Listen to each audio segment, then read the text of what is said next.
Hello and welcome to trick Charith Venkatesh. ఇది అంత interesting video అయితే కాకపోవచ్చు, కానీ చాలా ఇంపార్టెంట్ వీడియో. ముఖ్యంగా మన డొమెస్టిక్ క్రికెట్ గురించి ఆలోచించే వాళ్ళు, మన డొమెస్టిక్ క్రికెట్ బాగుంటేనే కదా మన నేషనల్ క్రికెట్ కూడా బాగుంటుంది. దాంట్లో ఎలాంటి లోపాలు ఉన్నాయి, ఏం చేయాలి, ఏం చేస్తే మన దేశవాళీ క్రికెట్ మెరుగు అవుతుంది అనేది ఈ వీడియోలో మనం డిస్కస్ చేసే ప్రయత్నం చేద్దాం. ఎస్, ఇది చాలా డ్రై టాపిక్, కానీ ఇంపార్టెంట్ టాపిక్ కదా. ఇంపార్టెంట్ టాపిక్ ఎందుకంటే పెద్ద పెద్ద స్కోర్లు వస్తున్నాయి. మనం విజయ్ హజారాలో చూసాం. విజయ్ హజారాలో ఫస్ట్ డే రోజున, మొన్న 2 days బ్యాక్ 24th రోజున మ్యాచ్లో 22 హండ్రెడ్స్ వచ్చాయి. 10 స్కోర్లు 300+ స్కోర్స్ వచ్చాయి. అంటే inning score, team score. 2 400+ scores వచ్చాయి. 400+ స్కోర్స్ 50 ఓవర్స్ మ్యాచ్లో. ఇంకొకటి 574 runs for the loss of 6 wickets. ఇంత పెద్ద పెద్ద స్కోర్లు ఎందుకు వస్తున్నాయి, ఇన్ని హండ్రెడ్స్ ఎందుకు వస్తున్నాయి? ఈజీగా మీరు 400 కూడా చేంజ్ చేసేస్తున్నారు. ఇదేంటి, వాట్ ఈస్ హ్యాపెనింగ్ రియలీ? మన డొమెస్టిక్ క్రికెట్ అంత బాగుందా? ఏమైనా ప్రాబ్లం ఉందా? ఇవన్నీ నిజంగానే అంటే ఇప్పుడు మనం వాపుని చూసి బల్బ్ అనుకుంటున్నామా అనేది చూడాలి. ఒకటి ఏంటంటే, మన డొమెస్టిక్ క్రికెట్లో పిచెస్ అన్నీ చాలా ఫ్లాట్గా తయారని, దానివల్ల బ్యాట్స్మెన్ దే పై చేయగా ఉండి బౌలర్స్కి ఎలాంటి హెల్ప్ లేని పరిస్థితి. ఒకటి నెంబర్ 1. నెంబర్ 2 అంటే మెయిన్ థింగ్ ఏంటంటే, మీకు టీమ్స్ మధ్య ఉన్న గ్యాప్ చాలా ఎక్కువగా ఉంది. అంటే కొన్ని teams are extremely strong, like Mumbai, Delhi, ఇలాంటి టీం చాలా స్ట్రాంగ్గా ఉన్నాయి. Even now days UP also చాలా స్ట్రాంగ్గా ఉన్నాయి, Punjab for that matter.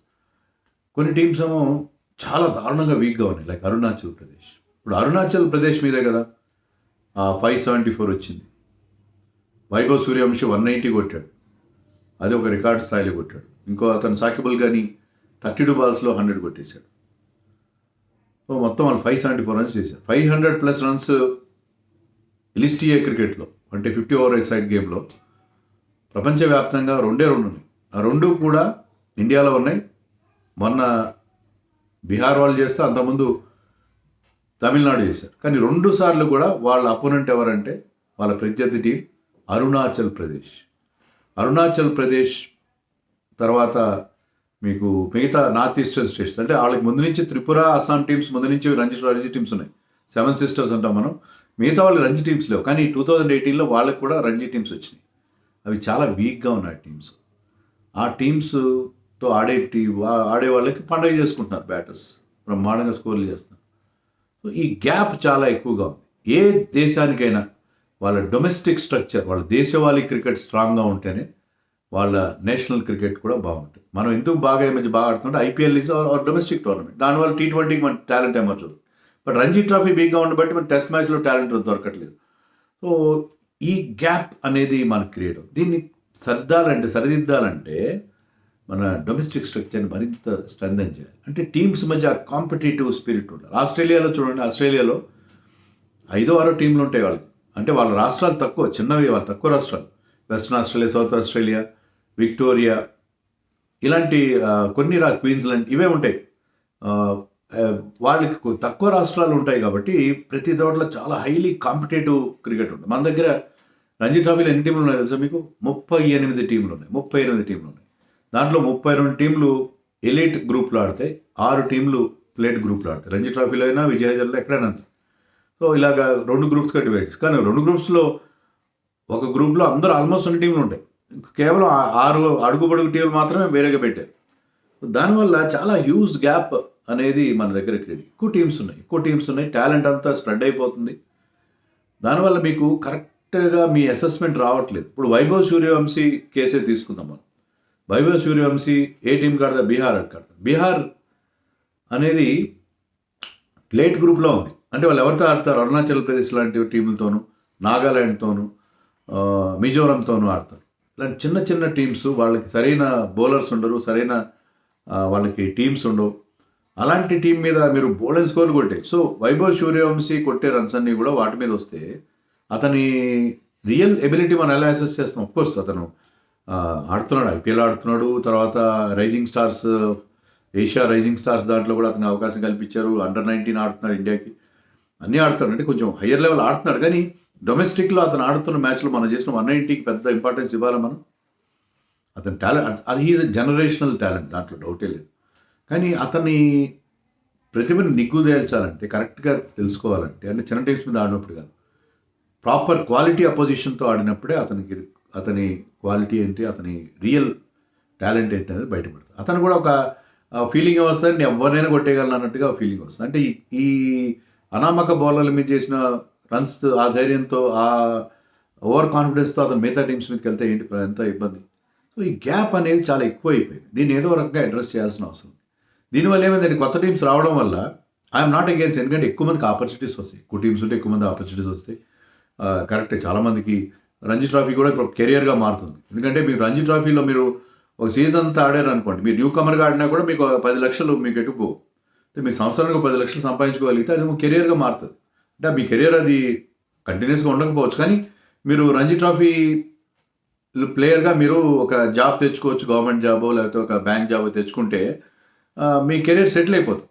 So ఆ రకంగా వాళ్ళకి ఒక కెరీర్ ఆపర్చునిటీ వస్తుంది. అన్ని రాష్ట్రాలకి రావాలి, అన్ని రకాలకి రావాలి, కరెక్టే. కానీ దీనివల్ల ఏమవుతుందంటే చాలా ఫ్రాడ్స్ కూడా జరుగుతున్నాయి. రీసెంట్గా మనకి మీకు తెలిసే ఉంటుంది, పుదుచ్చేరి అంటే పాండిచ్చేరి అంటారు కదా, మనం అక్కడ వాళ్ళకు రంజీ టీం ఉంది.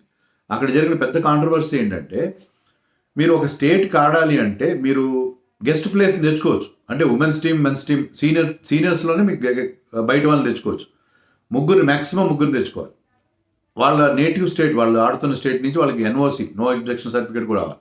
ఆ రూల్తో మనం ముగ్గురు తెచ్చుకో. మిగతా వాళ్ళందరూ మీకు ఆ స్టేట్తో మీకు ఏదో ఒక లింక్ ఉండాలి. అక్కడ మీరు పుట్టి ఉండాలి, లేకపోతే అక్కడ మీరు ఉద్యోగం చేస్తూ 1 year రెసిడెన్స్, అంటే 1 year అక్కడ మీరు అక్కడ ఉన్నట్టుగా ఉండాలి. లేకపోతే మీ పేరెంట్స్ అక్కడ జాబ్ చేస్తుండగాను, లేకపోతే మీరు అక్కడ ఎడ్యుకేషన్ ఇన్స్టిట్యూషన్లో చదువుతున్నాం, ఇలాంటి ఏదో మీకు ఆ స్టేట్తో కనెక్షన్ ఉంటే మీరు ఆడగలరు. అలా లేని వాళ్ళు కూడా చాలామంది అంటే ఈ కొత్తగా వచ్చిన పుదుచ్చేరి, చండీగఢ్ కూడా యాడ్ చేశారు. ఒరిజినల్ 37 ఉండే, చండీగఢ్ కూడా యాడ్ చేశారు. చండీగఢ్లో, పుదుచ్చేరిలో, తర్వాత నార్త్ ఈస్ట్లో వచ్చిన కొత్త టీమ్స్లో వాళ్ళు ఏం చేస్తున్నారంటే, ముఖ్యంగా పుదుచ్చేరిలో జరిగిన కాంట్రవర్సీ బయటకు వచ్చింది. చాలా పెద్ద స్కామ్ అది, చాలా బిగ్ స్కామ్ అది. దాని మీద పోలీస్ ఎంక్వైరీ నడుస్తుంది. దాంట్లో ఏంటంటే వాళ్ళు ఏం చేశారంటే, బోగస్ ఆధార్ కార్డులు ప్రొడ్యూస్ చేశారు వాళ్ళు, పాండిచ్చేరి వాళ్ళని చెప్పి బయట వాళ్ళు వచ్చి.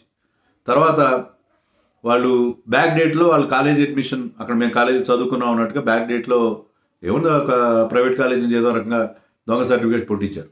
తర్వాత ఎంప్లాయ్మెంట్ లేని కంపెనీల పేరు మీద ఎంప్లాయ్మెంట్, మేము అక్కడ ఉద్యోగం చేస్తున్నాం ఏడాది నుంచి అని చెప్పి తెచ్చుకొని వాళ్ళు ఆ రాష్ట్రానికి ఆడేశారు. దానివల్ల ఏమవుతుందంటే ఐపీఎల్లో వాళ్ళకి విజిబిలిటీ వస్తుంది. వాళ్ళు బాగా ఆడితే ఐపీఎల్ కాంట్రాక్ట్, అంటే నాట్ ఓన్లీ రంజీ ట్రాఫీ కాదు, దివిజయ్ హజారే, ముష్టాక్ అలీ కూడా ఆడతారు కదా, ఐపీఎల్ విజిబిలిటీ వస్తుంది, జాబ్ వస్తుంది. తర్వాత నేను చెప్పినట్టుగా మీకు రంజీ మ్యాచ్ ఒక 4 day మ్యాచ్ ఆడితే మీకు మినిమం తక్కువ, అంటే గ్రేడేషన్ ఉంటుంది ఎన్ని మ్యాచ్లు ఆడిన వాళ్ళు.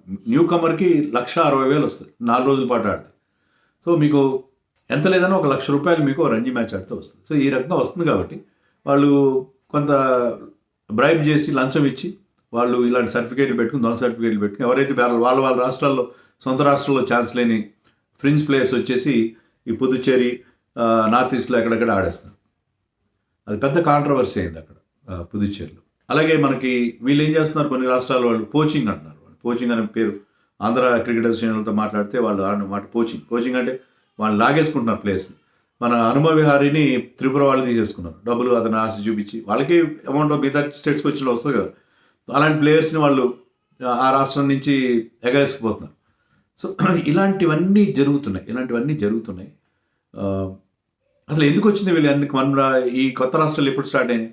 యాక్చువల్గా దీనికి మీకు కొంచెం హిస్టరీ చెప్పాలి. అదేంటంటే జార్ఖండ్ స్టేట్ ఫామ్ అయిన తర్వాత, బీహార్ నుంచి జార్ఖండ్ ఫామ్ అయిన తర్వాత, జార్ఖండ్లోనే మీకు క్రికెట్ ఫెసిలిటీస్ అన్నీ ఉన్నాయి.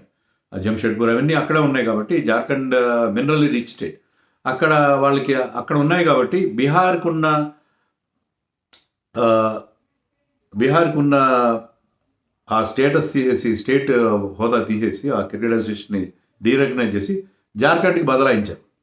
దాని మీద బీహార్ అసోసియేషన్ వాళ్ళు కోర్టుకి వెళ్ళారు, సుప్రీంకోర్టు అప్పుడు మొత్తం అంతా తవ్వింది. ఏం జరుగుతుంది క్రికెట్లో, బీసీసీఐలో ఎన్ని దాంట్లో అనేక లోపాలు మనకి బయటపడ్డాయి. ఆ లోధా కమిషన్ ఎంక్వైరీ వచ్చి రిపోర్ట్స్ వచ్చినాయి.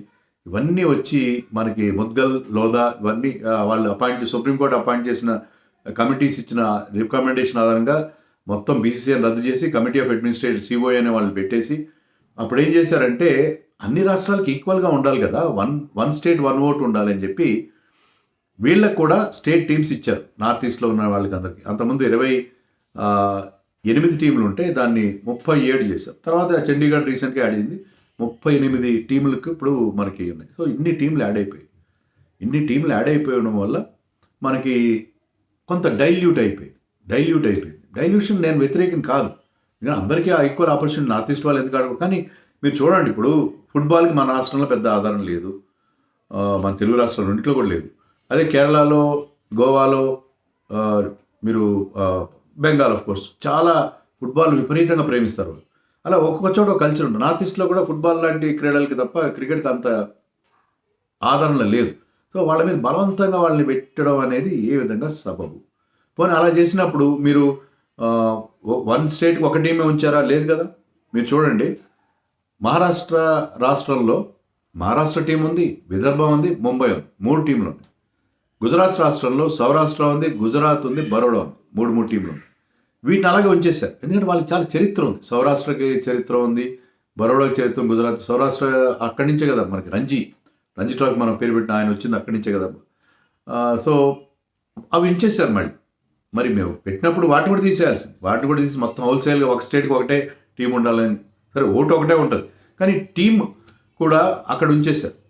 అలా చేసినప్పుడు ఒక స్టేట్ మీరు కొంత కాంప్రమైజ్ అయ్యి ఒక స్టేట్లో 3 టీమ్స్ ఉంచినప్పుడు ఈ నార్త్ ఈస్ట్ అంతా కలిపి ఇంకో 2 టీమ్స్ చేసి ఉండాల్సింది. ఆల్రెడీ మనకి అస్సాం, త్రిపుర ఉన్నాయి కదా, అవి కాకుండా మిగతా రాష్ట్రాల్లో 2 టీంలు చేసి ఉంటే కొంచెం బలంగా ఉండేది.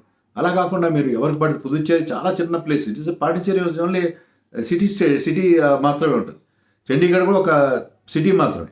వాళ్ళకు ఒక రంజీ టీం మీరు ఇచ్చేస్తే డైల్యూట్ అయిపోతుంది. ఇవాళ చండీగఢ్ వాళ్ళు కూడా చాలా చిత్తుగా ఓడిపోయారు ఒక మ్యాచ్లో. ఈరోజు సెకండ్ డే ఆఫ్ ది విజయ హజారేలో కూడా మళ్ళీ నేను ఫస్ట్ డే చెప్పినంత ఎక్కువ హ్యూజ్ స్కోర్స్ రాకపోయినా ఆల్మోస్ట్ అలాంటి పరిస్థితే ఉంది సెకండ్ డే కూడా ఇన్ విజయ హజారే. సో అలాంటప్పుడు మీకు డైల్యూట్ అయిపోతూ ఉంది, భయంకరంగా డైల్యూట్ అయిపోతుంది. సో ఈ డైల్యూషన్ ఆపాలి. అస్సాంలో రీసెంట్గా ఒక మ్యాచ్ ఫిక్సింగ్ అప్రోచెస్ కూడా జరిగినాయి. దాన్ని కూడా అది చివరికి వచ్చి వాళ్ళ కెప్టెన్ రియాన్ పరాగ్ దాకా వస్తే రియాన్ పరాగ్ యాంటీ కరప్షన్ వాళ్ళకి రిపోర్ట్ చేశాడు. అస్సాంలో కూడా ఎంక్వైరీ చేస్తుంది. అస్సాం ముందు నుంచి ఉన్నది, కానీ ఏంటంటే మీకు ఎప్పుడైతే టీంలు ఎక్కువ పెరిగిపోతాయో, ఎప్పుడైతే మీ కంట్రోల్ తప్పుతుందో మీకు చాలా ఇబ్బందికరమైన పరిస్థితి ఉంటుంది. మీకు నార్త్ ఈస్ట్ టీమ్స్ వచ్చాయి కాబట్టి, నార్త్ ఈస్ట్లో మీకు అన్ని టీంలు వచ్చాయి కాబట్టి, నార్త్ ఈస్ట్కి చెందిన దేవజిత్ సైకి అని ఆయన ఇప్పుడు బీసీసీఐ సెక్రటరీ అయిపోయాడు. చాలా కీలకమైన పోస్ట్ని ఒక నార్త్ ఈస్ట్ అస్సాం చెందిన అతను సాధించుకోగలిగాడు.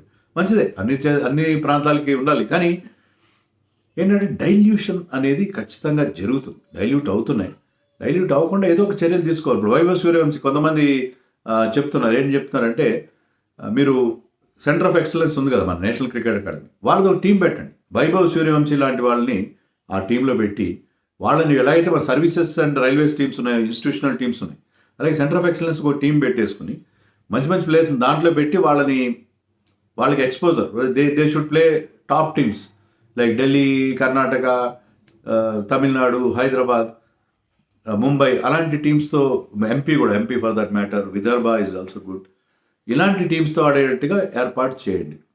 అలాగే ఇప్పుడు నన్ను అడిగితే, ఇప్పుడు 32 టీమ్స్ మీకు ఎలీట్లో ఉండి 6 టీమ్స్ మాత్రం ప్లేట్లో ఉండవండి. ప్లేట్లో ఎక్కువ టీంలు పెట్టండి. ఎక్కువ టీం ప్లేట్లో పెట్టి, ఎవరైతే ప్లేట్ గ్రూప్లో పెట్టేసి ఎలీట్ గ్రూప్లో మీరు ఆ క్రీమ్ మాత్రమే పెట్టి వాళ్ళ మధ్య కాంపిటీషన్ చూడండి. దీంట్లో ఉన్న వాళ్ళు దీంట్లో బాగా పర్ఫామ్ చేసిన టీమ్స్ మళ్ళీ నెక్స్ట్ ఇయర్ దాంట్లో క్వాలిఫై అవుతాయి. వాళ్ళకేమన్నా పూర్తిగా అన్యాయం జరగదు. సో ఈ రకమైన ఒక ఏర్పాటు చేసుకుంటే బాగుంటుంది. ఒక టాప్ టైర్ పెట్టినప్పుడు ఆ టాప్ టైర్ చాలా క్రీమ్ ఉండాలి. కేవలం 6 టీంలు మాత్రం పక్కన పెట్టేసి మీరు 32 టీంల్లో మళ్ళీ ఆ డైల్యూషన్ చేస్తే ఎలా కుదురుతుంది? So somewhere is definitely wrong with our system. దానివల్ల ఏంటంటే మీకు ఇంటర్నేషనల్లో కూడా నేను కూడా ఒక వీడియో చేశాను. ఏదో చిన్న టీంలు ఉంటాయి, యమన్ టీము, వాళ్ళు ఏదో అక్కడ కూడా ఒక బ్యాట్స్మెన్ కొట్టేస్తాడు, బోల్డ్ అండ్ షాట్లు కొట్టేసి ఏదో world record, Yuvraj Singh record కూడా వెళ్ళిపోయింది. 6 సిక్సర్స్ ఏంటి ఇంకా ఎక్కువ అయిపోయింది. అలాగే మన రంజీ ట్రాఫీలో, మన డొమెస్టిక్లో కూడా ఒక బ్యాటర్ ఎవరో వరుసగా 8 సిక్స్లు కొట్టాడు. ఇలాంటి చిన్న టీమ్స్ మీద ఆడుతున్నప్పుడు, ఈ చిన్న టీమ్స్ మీద ఆడుతున్నప్పుడు వచ్చే రికార్డ్స్, వాటికి ఎలాంటి వాల్యూ ఉంటుంది? సో ఈ డైల్యూషన్ని ఏదో ఒక రకంగా ఫుల్ స్టాప్ పెట్టాలి అని. తర్వాత ఇంకొక సజెషన్ కూడా వచ్చింది. అదేంటంటే, ఇప్పుడు విరాట్ కోహ్లీ, రోహిత్ శర్మ, రిషబ్ పంత్ ఇలాంటి దేశానికి ఆడేవాళ్ళు విజయ్ హజారే కానీ రంజీ ట్రోఫీ కానీ అన్ని మ్యాచ్లు ఆడట్లేదు. They are picking 1 or 2 matches. అంటే వాళ్ళే కాదు, వాళ్ళకి అవకాశం ఉండదు. 2 మ్యాచ్లైనా కనీసం 2 మ్యాచ్లు ఆడాలి చేస్తారు. ఆ 2 మ్యాచ్లు వాళ్ళు ఢిల్లీకి ఎందుకు ఆడాలి? ఇప్పుడు విరాట్ కోహ్లీ ఢిల్లీకి ఎందుకు ఆడాలి? రోహిత్ శర్మ ముంబైకి ఎందుకు ఆడాలి? ఆల్రెడీ అక్కడ వీళ్ళు ఆడడం వల్ల అక్కడ బోల్డంత మంది క్యూలో ఉంటారు. అక్కడ చాలా ఆ నగరాల్లో ఉన్న స్ట్రక్చర్ ఏంటో అది మనకు తెలుసు. సో వాళ్ళు ఆడడం వల్ల కొంతమంది యంగ్స్టర్స్కి అవకాశం పోతుంది. అలాంటి వాళ్ళని తీసుకెళ్ళి విరాట్ కోహ్లీని, రిషబ్ పంత్ని, శ్రేయస్ అయ్యర్ని, రోహిత్ శర్మని వీళ్ళని నార్త్ ఈస్ట్ టీంలో, పుడితిచ్చేరి టీంలో, చండీగఢ్ టీంలో ఆడించారు. వాళ్ళు ఆడే 2 మ్యాచ్లు, వాళ్ళు ఆడే 1-2 మ్యాచ్లు ఆడిస్తే అంటే వాళ్ళ క్రికెట్ కూడా బోల్డ్ ఇన్స్పిరేషన్ వస్తుంది, ఆ ప్లేయర్స్కి ఇన్స్పిరేషన్ వస్తుంది, ఆ టీంకి ఆ స్ట్రెంత్ కూడా వస్తుంది. అలాంటి వాళ్ళు కనీసం ఇద్దరిని పెట్టండి, ఒక బౌలర్ని ఒక బ్యాట్స్మెన్ని మీరు ఆ వీక్ టీమ్స్లో పెట్టండి. ఏవైతే మీరు ప్లేట్ గ్రూప్లో పెట్టిన టీమ్స్ ఉన్నాయో, ఏవైతే టీమ్స్లో సరైన టాలెంట్ మీరు చూడట్లేదు, ఆ టీంలో వీళ్ళని పెడితే మనకి ఆ టాలెంట్ అక్కడ వాళ్ళకి కూడా టీం కొంచెం స్ట్రెంథెన్ అవుతాయి. అలాంటి ప్లేయర్స్ ఆడడం వల్ల వాళ్ళకి ఆ ప్లేయర్స్కి మెంటర్షిప్ కూడా దొరుకుతుంది. ఇలాంటి మార్పులు చేసుకోవాలి. చేసుకోకపోతే మన డొమెస్టిక్ స్ట్రక్చర్ వీక్ అయిపోయి, ఈ గ్యాప్ పెరిగిపోయి చిన్న టైమ్స్ మీద బ్రహ్మాండమైన స్కోర్లు రావడం, రికార్డులు మోత మోగిపోవడం, దీనివల్ల ఇది వాపుని చూసి బలుపనుకోవడం తప్ప యాక్చువల్గా మనం ఒరిగే ప్రయోజనం ఏమీ లేదు. అందుకని దీని గురించి బీసీసీఐ చాలా సీరియస్గా ఆలోచించాలి. ఆ మార్పులు డెఫినెట్గా చేయాలి. చేయకపోతే మన డొమెస్టిక్లో అందరూ ఆడేస్తున్నారు, బాగానే ఉంది, కొంత టెలికాస్ట్ కూడా అందిస్తున్నాము అనేదో మొక్కుబడిగా మన డొమెస్టిక్ క్రికెట్ గురించి మొదలు కన్నీరు కాల్చడం తప్ప రియల్ సిన్సియారిటీ ఉంటే BCCI should take all these tough decisions అని నేను అనుకుంటున్నాను. మీరు కూడా మీ సజెషన్స్ కామెంట్స్లో చెప్పండి. How to improve our domestic structure.